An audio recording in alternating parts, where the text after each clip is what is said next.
Good afternoon, Year 6. It's Mr. Dice here, speaking from the comfort of my own home.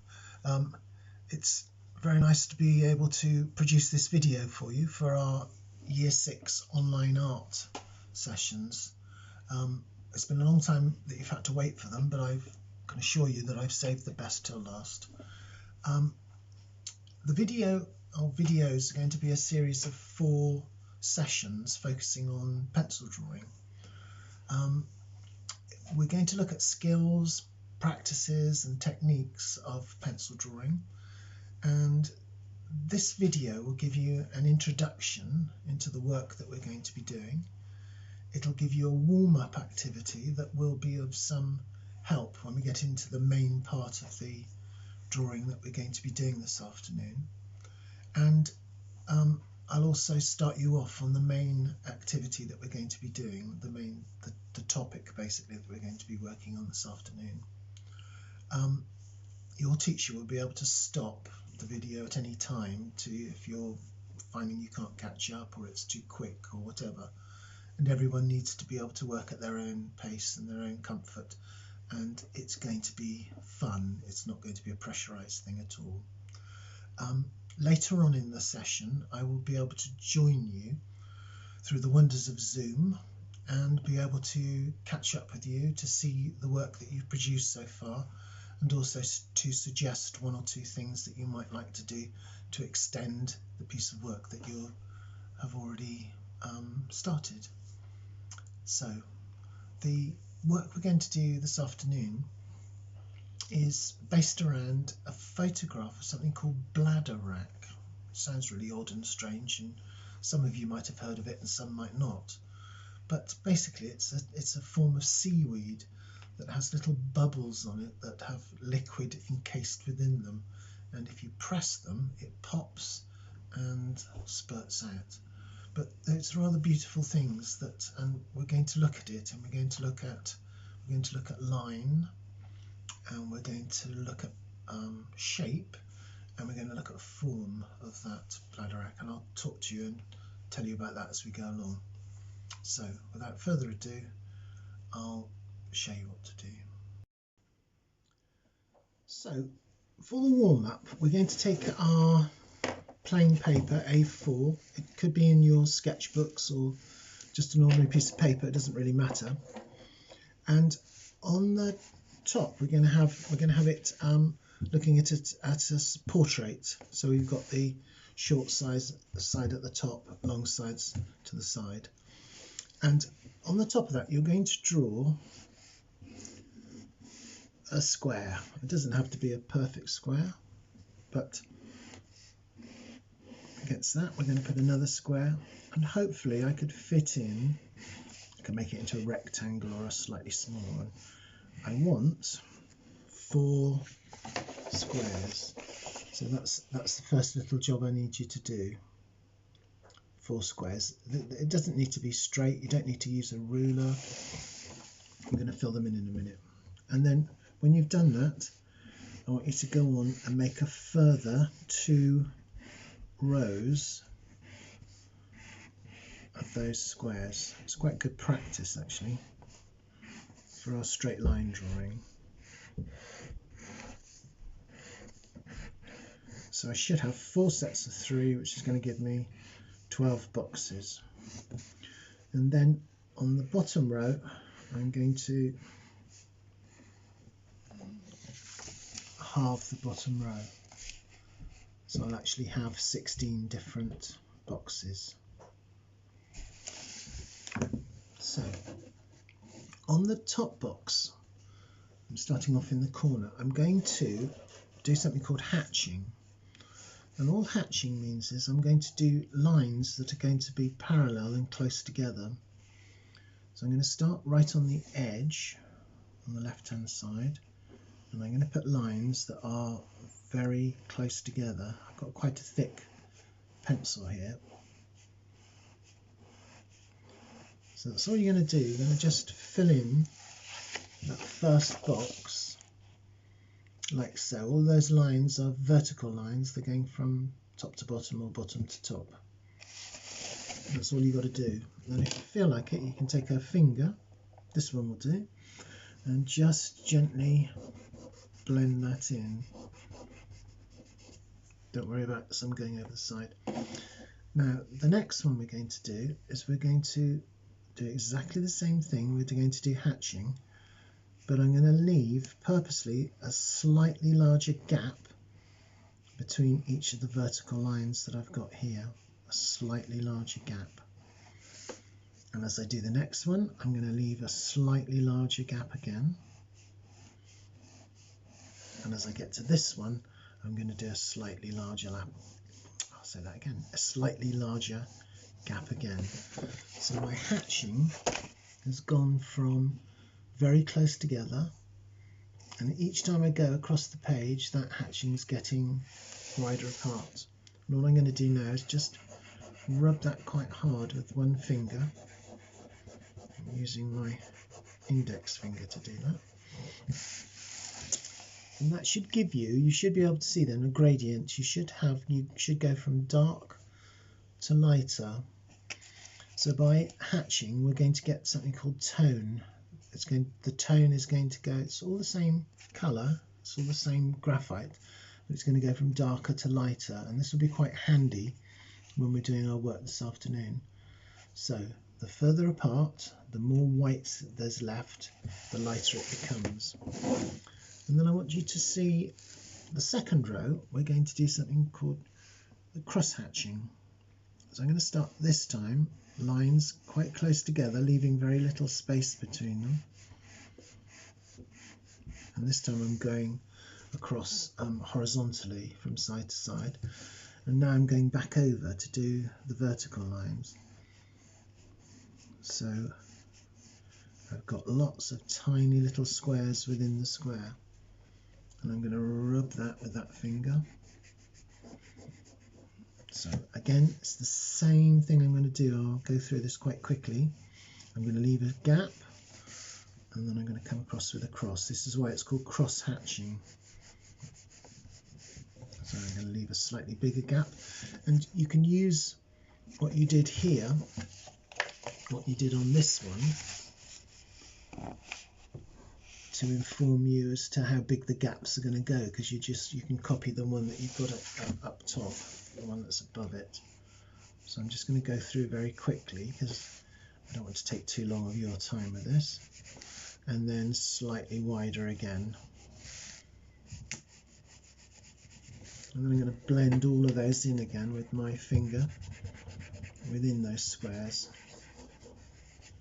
And there you've got 4 different tones ranging from dark to light, hatching, cross hatching. Now in this box here we're going to do, this is quite good fun, we're going to do stippling. So we're just going to, it's going to make a bit of a noise in class I'm afraid, so just tap that pencil and you're going to try and fill up as much as you can so you've got that as dark as you possibly can. So we're again leaving very little white paper. If you want to do it, you can just press the pencil into the, especially if your poor teacher's getting a bit fed up of that. So just press the pencil in like so and give it a rub. Exactly the same technique here now. We're going to do the same thing again, but we're going to leave more space. And this is going to give us a rough surface, but it's going to be tonal as well. It's going to go from a light tone to a dark, or dark to light, whichever way you'd like to read it. And I'm just going to give those a little rub. So you can see from here, those are the dotted ones. So we've got, again, darker through to lighter tone. And this is where we're going to be talking about texture, because it gives us sort of a different feel to the surface of your drawing. So it's going to look like it would actually feel. So you get a slightly rougher texture here and a smoother texture on this side. And then the last one is really a form of scribbling. And what we're going to do is to put lots of little lines going in all different directions. So my lines are going, they're quite short and stubby, and they're going all different ways. And I'm going to give that a little rub in as well. And then here I'm going to leave more white paper. And I'm doing this quite quickly because I don't want it to be too much of a thing, because it's quite year 6, quite straightforward. So again, this gives a different texture. It's the tone going from dark to light, but it's got a different feel to it. And these are things that we're going to be using, these techniques, when we come to do our work on our bladder rack. So I'll now take you on to the main part of our activity. Your teacher will give you time to finish that off, so don't worry. And yeah, just have a bit of fun with that.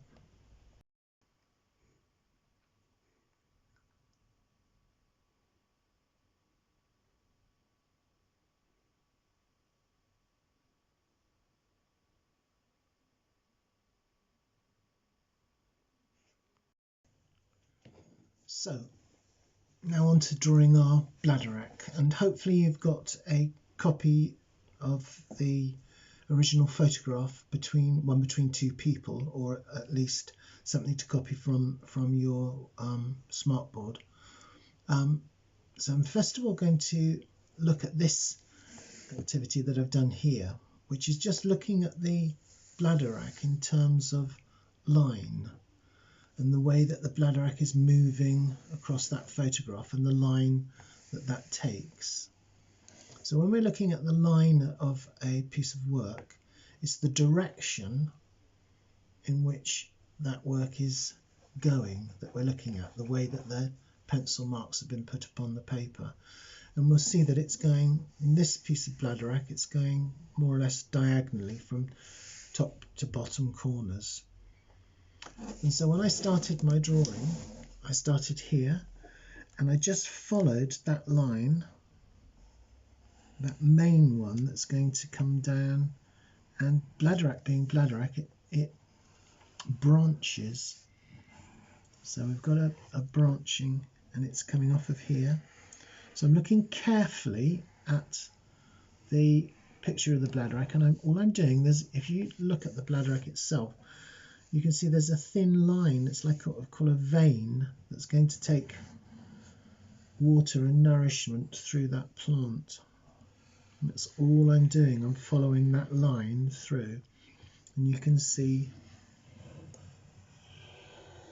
So we've gone through that line, and then I've just put a little bit of shading, not hatching, but shading around here, just to make it just stand out a little more. So that's the first part, and again, you can stop the video when you've got to that stage, so that you can catch up. When you've got to that stage, the next stage we're getting to is I'm adding in the shape, and the shape of the bladder rack, it has little how could I describe that? It's got little rounded bits that come out. It's like sort of cut with a pair of pinking shears in a way. So all I've done, I've added to the first illustration by adding that on, and then finally this is the stage I hope you'll get to, which is where we're starting to put some of the form in to make the bladder rack look not two-dimensional but three-dimensional, and I'll show you how to do that. So I'm going to go back now to my first image that I made, and this is the important one, because once you get this one right, the other ones will follow on through. And if you've noticed, once I've got my line, I've pressed really thickly upon there. Later on we'll put another secondary line on to make that look more three-dimensional. But at the moment I just want that one line so I can trace, and then all I'm going to do, once you've got that line, is to put a piece of paper on top, and if you've got good light you should be able to see, especially if you press down on that paper. You might need to just flip up here to see where you're going from. But I can see here that's coming down through like so,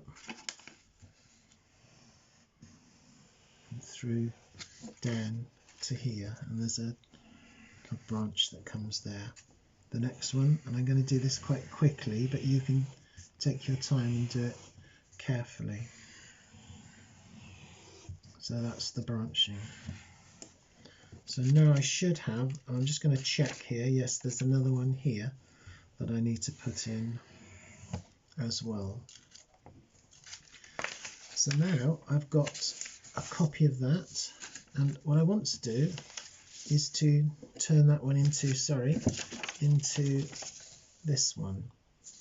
And so what I'm going to do, I'm going to look at my original piece, and I'm going to see that it's got those sort of wobbly shapes around the outside. And I'm going to take this main line here first of all, and I'm just going to put a frill, I think they call it, don't they? It's like a frill, and this is a soft tissue of the bladder that you pick up. And that's all we're going to do. Here, we're going to do a soft movement through like so. Like so. And I've got, oh, I just noticed there was something I've missed out there. So now, because of this branch, I'm going to come from here. And it doesn't have to be exact. I just know that this area here is frilled. And this is where, and each time I do these bubbles that go out, I know that there's going to be one of those little white bubbles that hold the moisture and the water there. So that's all I'm doing. Now you can follow it really carefully from your drawing, sorry, the illustration that you've got, or the picture of the photograph, or you can just add those frills yourself, like so. So again, I'm just doing this quite quickly, but you can take your time. So it's just going in and out. There's no real sort of, well, there is pattern to it, and I'll show you that in a minute. So we've gone from this here now, because we've traced over the top and added to this, we've now got here, and I'm going to just go over, like I said here, I'm just making those parallel lines now. So I'm going to come in and connect that up, and that's that little vein that runs through. It's going to take moisture down and goodness down through the branching parts of the plant. I think you can actually eat some of these seaweeds, can't you? I'm not sure if you can eat bladder, and the water in the little tiny bubbles that we have there is quite salty. So we've now gone from looking at the line of the work, which comes from corner to corner diagonally, and from the corner to corner, having done that, we've added the basic shape, which is that, like a set of pinking shears where it's cut out like so. And then I'm going to, if you've got time, you could do this. If you haven't got time, then go on and just carry on with this drawing. It's quite nice to see the three different things. You look again here, I can see the shape. It's quite nice to do this actually, if you've got time. If not, carry on with the other one. But I can see through here, I've got the shape of my frills, which are going to be, again, I'm doing this as quickly as I can, so it's not taking up lots of your precious time. Let's just check what I'm doing here, because I'm not concentrating. There we go, that's better. And I'm going to take that line through like so. Because what I would really like you to end up with are three pieces of work. One showing the line, one showing the shape, which is what we're putting in now, which is that outline of the shape. And the last one is going to be what we call the form, and the form is going to make that into a sort of three-dimensional look rather than the flat look that we've got here so far. And do forgive me for doing this quite quickly, but you can take your time because there's no rush for this. We've got plenty of time to do this. I'm just going to go through with those lines again and those branches like so, down here like that. Okay, brilliant. Now we've got three pieces of work. We've got two that are fairly similar now. I'm going to make that a bit more. I'm just going to put that, thicken that line up. And what I'm going to do is change this last one. I hope I'm not confusing you with this. I'll slow down a bit and show you. So, what I hope you to have, let's get rid of this, are three separate pieces of work. So you'll have one piece that shows the line of the piece, one piece that's going to show you the shape, and on this bit we're going to work on what's called the form to try and make that into something that looks three-dimensional. So I know from looking at the photograph that within these areas here, the bulgy bit, there is a round shape. Now I'm going to work on just one part of it for the moment, like so. So at the moment, those are still looking fairly two-dimensional, aren't they? But we know that these are raised. If you look at them in the photograph, you can see that there's a little shine on them. So what I'm going to do, I'm going to go round and round and round, and I'm just going to put some curved lines like so. So I'm just, like we were doing with our hatching, but these are going to be curved lines, so it's going to give it the look of it being slightly rounded. So it's all the same, just little circles. They just need to be the right size. I'm just going to give a little rub with my finger because I like to do that. And now I'm going to bring down a little bit of shading underneath slightly on one side. So I'm just going to shade that in. It looks a bit like I don't know, like I'm putting eyebrows on it or something. That's just going to give my eye the view that that's not completely flat, that that's slightly rounded, like so.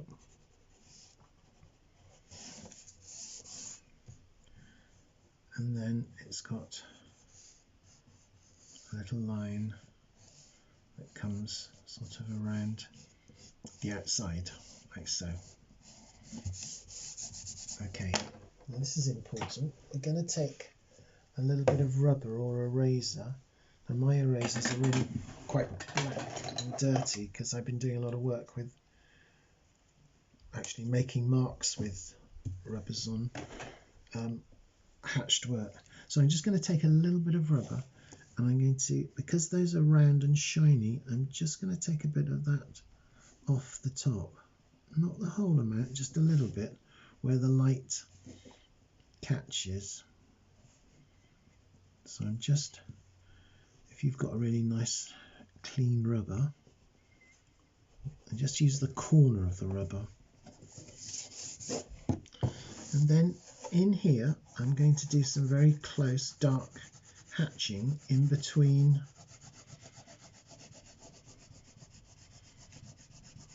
now. I'll just show you what I'm doing here with this pencil.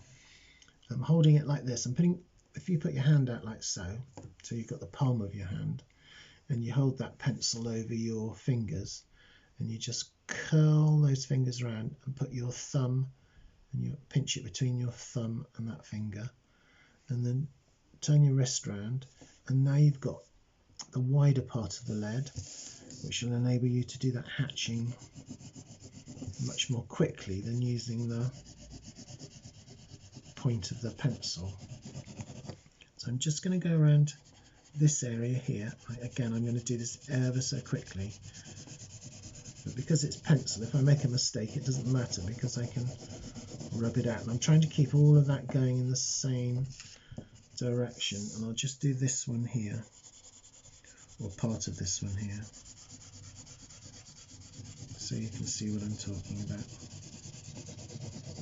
So by putting in that hatched background, which is making that darker, I'm beginning now to get that drawing going. So let me just show you that picture like so. So we're now starting to make this look more as if it's got more form. If you can see the difference between this, which is flat, and this, which is beginning to give me the appearance of something that's three-dimensional. So if you have done that, it's always quite good to go over your outline again, especially if you've rubbed it. So I'm just outlining that again and putting in. So lots of more work that we can do with that, but hopefully that'll be a good start for your activity. So next time I see you, it'll be in class during the Zoom lesson. I'll be able to check and see what wonderful work you've done, share with you that work, and also give you some suggestions as to go on and finish this piece of work off. So well done.